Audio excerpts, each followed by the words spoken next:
আসসালামু আলাইকুম, সবাই কেমন আছেন? আপনাদেরকে একটা জরুরি মেসেজ দেওয়ার জন্য আসছি। ভিডিও শুরু করার আগেই বলতেছি, এই ভিডিওটা বেশি বেশি শেয়ার চাই, প্রত্যেকটা ছাত্রছাত্রীর কাছে যেন এই ভিডিওটা পৌঁছায়। খুবই গুরুত্বপূর্ণ কথা নিয়ে আসছি, ঠিক আছে? আজকে আমরা দেখছি যে শেখ হাসিনা বাংলাদেশ ছেড়ে ভেগেছে দুপুর 1টা বাজে।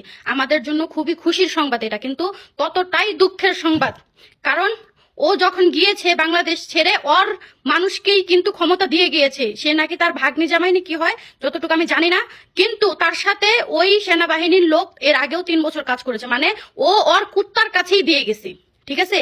ও ওর মানুষের কাছেই ক্ষমতা দিয়ে গেছে। তোমাদের ছাত্র ছাত্রীদেরকে একটা অনুরোধ জানাচ্ছি, বোন আমার, ভাইয়েরা আমার, বোনেরা আমার, যুদ্ধ যখন করেছো, দেশ স্বাধীন না করে তোমরা মাঠ থেকে উঠবে না। তোমাদেরকে হাজারবার আমি অনুরোধ করতেছি, আমরা যেমন বিদেশ থেকে রিমিটেন্স যোদ্ধারা যুদ্ধ করতেছি তোমাদেরকে স্বাধীনতা দেওয়ার জন্য, তোমরাও একটু চেষ্টা করো। এত দূর এগিয়েছো, এত দূর, আমরা যেহেতু অশিক্ষিত আমাদেরকে বলেই দিছে, শেষমেশ মূর্খর মতো কাজ করো না আমার বোন আমার, ভাই আমার। মাঠ থেকে উঠো না, যে পর্যন্ত আমরা যোগ্য সরকার না পাইতেছি, যোগ্য একজন নেত্রী না পাইতেছি যে ওই শেখ হাসিনার চেয়ারে বসছে, ওই পর্যন্ত মাঠ থেকে উঠবা না। খোদার কসম করে বলতেছি, এখন যদি সেনাবাহিনীদের কথা শুনে নিজেদেরকে গুটিয়ে নাও, নিজেদেরকে গুটিয়ে নিয়ে ঘরে ফিরে যাও, খোদার কসম খুঁজে খুঁজে মারবে, খুঁজে খুঁজে মারবে। যেই পুলিশের কাছে আমরা সেফ না, যেই পুলিশরা প্রত্যেকটা মায়ের বুক খালি করছে, যেই পুলিশরা আজকে আমাদের ভাইদের বুকে গুলি করছে, যে আমার বোনদের বুকে গুলি করছে, এত রক্তারক্তি ঘটাইছে, সেই সেনাবাহিনীর কথায় আমরা কিভাবে ঘরে ফিরে যাব? ঘরে ফিরে যাওয়া যাবে না, মানে যাবেই না।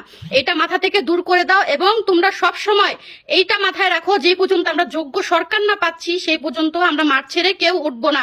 ওরা হচ্ছে শেখ হাসিনার দালাল, শেখ হাসিনার কুত্তা, শেখ হাসিনার পালা কুত্তা, ওদের কাছে দেশকে দিয়ে গেছে। তার মানে বুঝতেছো, ও ওয়ার্নিং দিয়ে গেছে যে তোরা একদম গণহত্যা চালায় দেশকে একটা উচ্ছেদ করে ফেল।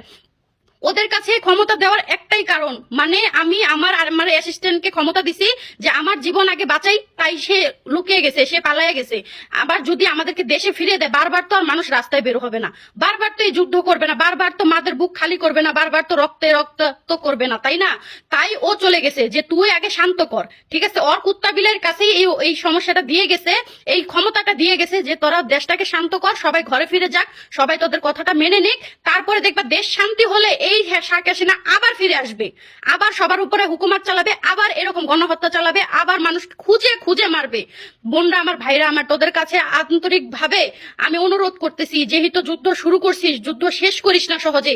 এই মাঠ থেকে ততক্ষণ উঠিস না যতক্ষণ আমাদের একজন যোগ্য নেত্রী না পাচ্ছি, যোগ্য সরকার না পাচ্ছি, যোগ্য সরকার চ্যানেলে আমরা দেখতে না পাচ্ছি, সেই পর্যন্ত এখান থেকে উঠিস না। তোদের কাছে একটাই অনুরোধ, একটাই আবেদন, এই ভিডিওটা আমি কোনো ভিডিও শেয়ার করতে বলি নাই, কিন্তু এই ভিডিওটা প্রত্যেকটা ছাত্র ছাত্রীর কাছে ছড়িয়ে দে, প্রত্যেকটা মানুষের কাছে ছড়িয়ে দে, প্রত্যেকটা প্রবাসীর কাছে ছড়িয়ে দে। আর প্রবাসীদের জন্য মেসেজ, ভাইরা আমার, বোনেরা আমার, এই পর্যন্ত আমরা যুদ্ধ করছি, রিমিটেন্স বন্ধ রাখছি, আগামীতেও রাখি। আপনাদের কাছে করজোর অনুরোধ করতেছি, হাত জোর করে অনুরোধ করতেছি, যে এই পর্যন্ত আমরা যোগ্য সরকার না পাই ওই পর্যন্ত বাংলাদেশে রিমিটেন্স কেউ দিবেন না। রিমিটেন্স যেহেতু বন্ধ আছে, আমরা যোগ্য নেত্রী এবং যোগ্য সরকার পাওয়ার পরেই রিমিটেন্স দিব।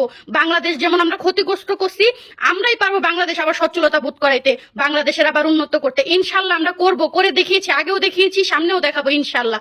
আমরা রিমিটেন্স না দিই, আগামী যতদিন আমরা নতুন সরকার না পাচ্ছি, নতুন যোগ্য সরকার চেহারা না দেখছি, ওই পর্যন্ত আমরা কেউ রিমিটেন্স দিব না। একদম লকডাউন। ভাইরা আমার, বোনেরা আমার, সবার কাছে একটাই অনুরোধ, এই ভিডিওটা বেশি বেশি শেয়ার করে দাও। এই ভিডিওটা খুবই জরুরি, খুবই জরুরি, সবার জন্য বেশি বেশি শেয়ার করে দাও, সবার কাছে এই ভিডিওটা পৌঁছে দাও। আল্লাহ হাফেজ, সবাই ভালো থাকবেন।